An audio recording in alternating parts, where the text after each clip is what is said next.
I know a lot of Laker fans and a lot of NBA fans in general are going to look at this video and say, Mike, you're making a big deal out of nothing. This isn't supposed to be that serious, and we should just ignore it. But for the most part, I think this is a gigantic red flag, and it's a symptom of things that have haunted the Lakers in the past, and I'm going to tell you why this is so concerning in just a sec. Before we get to the content, first and foremost, man, we're about to hit 700,000 subscribers. From the bottom of my heart, I don't even know where to begin, where I'd be without this job, without the support you guys have been giving me, especially over this past year alone. We've fallen on some very difficult personal times, and through it all, through every video, you guys have had my back. You guys have been very honest about your feedback about how I could improve this channel, and I just want you to know that this job gives me so much joy, and every day I wake up with a huge smile on my face because this job gives me such a remarkable purpose in life. So from the bottom of my heart, I wanted to thank you all for 700,000 subscribers, and now that we get all that out of the way, cue the intro.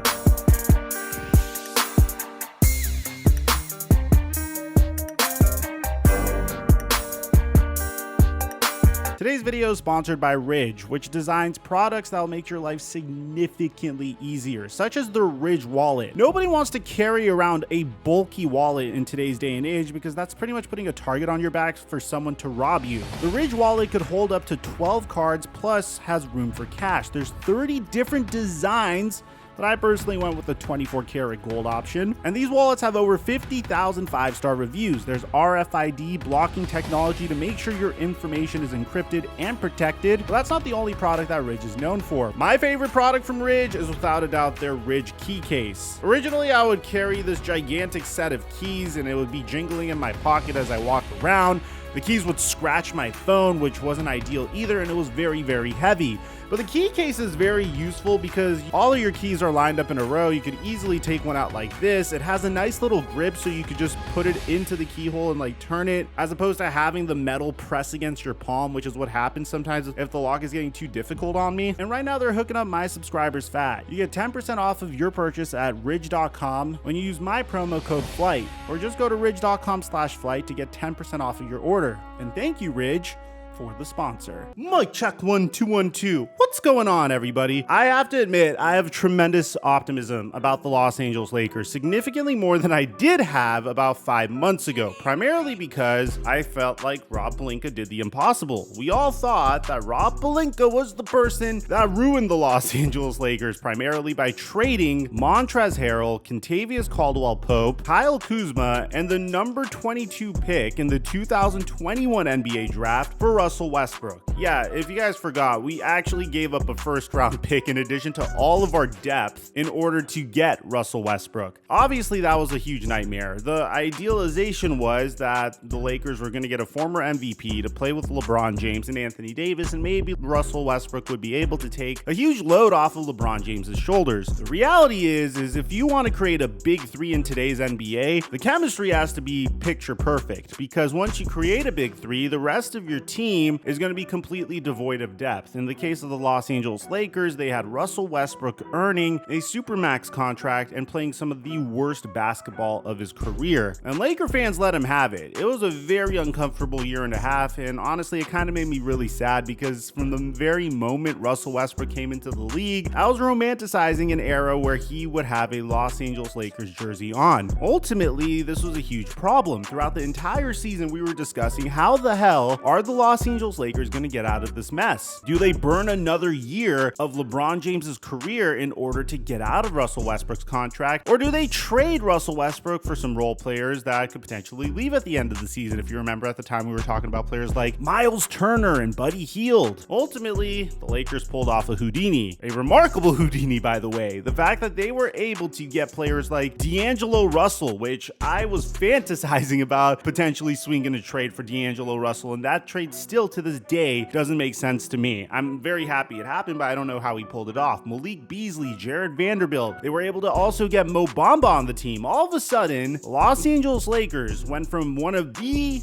worst teams in the NBA, a team that was practically masochistic to oneself in order to watch them play basketball, to one of the most exciting and fun teams to watch in the entire NBA. I mean, this is a team I could get behind. Even when LeBron James is injured, it seems like this Los Angeles Lakers team that has only been together for 3 to 4 months has tremendous chemistry with one another, and it's culminating in a very remarkable push for the NBA playoffs. At the time that I'm recording this video, the play-in is more likely than actually making it in as a 6th seed, but regardless, this is the most optimistic Lakers fans have felt since probably the 2020 bubble, if I'm being honest. So now that we are in the final couple of games of the season, there is a question of who the Lakers should take with themselves in order to potentially make a huge push in the NBA playoffs. And there are some contenders. I mean, currently, if you look at the free agency pool, obviously there are some players that you may have forgotten, and I wouldn't necessarily blame you. Some players that aren't necessarily as good as they once were, but still some pretty talented individuals. I mean, if we're talking about players that clearly fell off, but at one point were really good. Now, I'm going to show you the free agents that are available in just a moment. I would like to tell you the news first, and then show you what we could have had instead, just so you can understand why I'm a little frustrated about this information. So, on Sunday morning, the Los Angeles Lakers announced that they are making a huge signing for their push into the playoffs. And we have Darvin Ham's take on this and everything. So first, according to Dave McMenamin, the Lakers are signing 2 players today to add depth for the postseason, sources told ESPN. LA will sign guard Shaq Harrison, a defensive-minded point guard, and Tristan Thompson, a veteran center with playoff experience on LeBron James's teams in Cleveland. Both players provide insurance at their positions for the roster, with LA having players out with injuries late in the season. The Lakers will waive Devon Reed in order to create a roster spot to add a second player. Now, I know what you guys are going to be saying. Mike, this is like end of the bench, and I can understand why you would think this isn't important at all whatsoever. But I have a huge problem when LeBron James does this, and of course, this is a LeBron James decision, without a doubt. He's had a history of making these types of decisions. He will always go out of his way to try to get a buddy of his a spot on the roster when said buddy clearly isn't capable of playing basketball anymore. I mean, the last example I could really think of in this case was J.R. Smith being signed to the Lakers when the Lakers won their championship in 2020. I love J.R. Smith. I love his personality. I have a lot of respect for his career. I loved his early years with the Hornets. I love what he brought to the Cleveland Cavaliers. Hell, I even thought the moment where he called a timeout that potentially squandered a NBA Finals victory in Game 1 of the 2018 NBA Finals was pretty comical, I'll admit. But I clearly thought that decision at the time was made primarily because LeBron James wanted to hook up one of his old buddies from one of his old teams that he enjoyed being around. Now, of course, there is the question about the player being a nice presence in the locker room, and I understand that, and that's very crucial whenever you want to make a push for a NBA championship, especially Tristan Thompson, who was there during that remarkable Cleveland Cavaliers victory in the 2016 NBA Finals. I could understand him being there to try to be a voice in the locker room alongside LeBron James. I could get that. But when you take a look at what the Los Angeles Lakers could have had, you could kind of understand why I'm a little frustrated here. Here are some players that are currently free agents. Now, of course, some might be washed, but I'm just going to throw names out there and you could let me know if any of these stick. Trey Burke,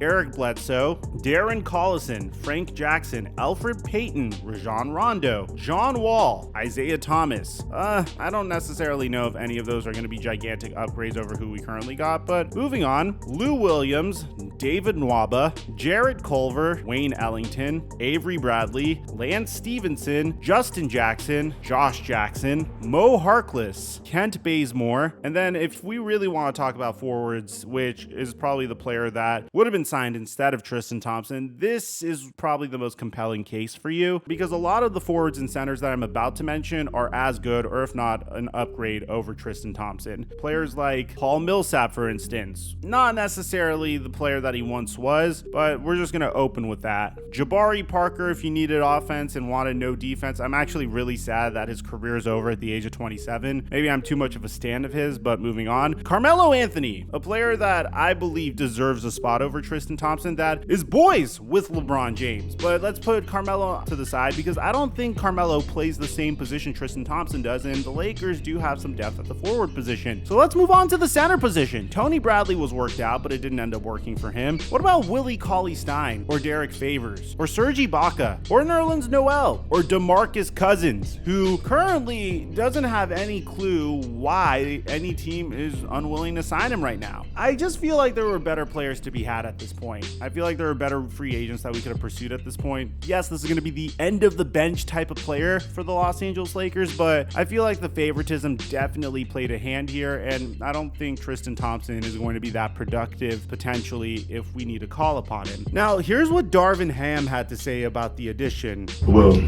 won't get into the finance of it, but just to shore up our backcourt and shore up our front line. And, Shaq Harrison is a young player, well, not a young player, but he's fairly young in his prime, a guy that can score, defend, and play make and guard multiple positions. To have a guy like that has I think just shy of 200 NBA games on his belt, so he's played real NBA minutes, and just we saw an opportunity. Just if anything should happen health-wise with our guys, we'll have someone that we can throw right in the mix that's familiar, that's been in our program, that understands how we want to play, and the terminology and whatnot. So yeah, there's a bit of corporate knowledge there. With Tristan, again, same type of scenario. Just have backup just in case of an injury, and what he brings, his spirit, his positivity, as well as the way he's played years and years, championship level basketball, championship pedigree. Great guy to be around, great teammate. Hear nothing but great things about him. And having coached against him for a bunch of years, he and I have always had a great rapport throughout his career. Big fan of him, watched him back when he was playing at Texas. But just another great guy to add and a serviceable player if we need to go in that direction. So at the end of the day, do I think this is going to be the reason why the Los Angeles Lakers don't make a deep playoff push? Not really. I don't think this is going to be the end-all be-all for them, but I do think it is a waste of a roster spot to add Tristan Thompson to the roster. Now, if you disagree, then you're more than welcome to. I could 100% respect that, but I just felt like there were better ways to go about trying to construct this roster for the playoffs. So let me know in the comment section down below what you guys think about all this. Are you for the Tristan Thompson signing, or do you agree with me? Aside from that, I'm your boy Mike. I'm dropping our mic until our next upload.